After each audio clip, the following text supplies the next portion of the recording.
Петр Здорович, рад вас видеть и хочу поздравить, конечно, с победой на выборах. 54 с лишним, да, 54,7% набрали, при яркости 70%. Хороший результат, я вас поздравляю.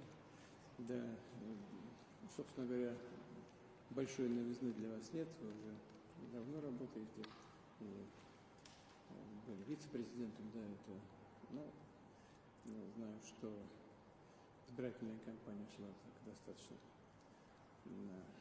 бурно, с эмоциями. Главное, что народ пришел, люди высказали свои пожелания, предпочтения. Вы знаете, безусловно, и о особом характере отношений между Россией и Абхазией. Знаете о проблемах, которые стоят и которые нужно решать, и решения которых люди ждут. Будем работать. Еще раз поздравляю, желаю всего самого доброго. Спасибо большое.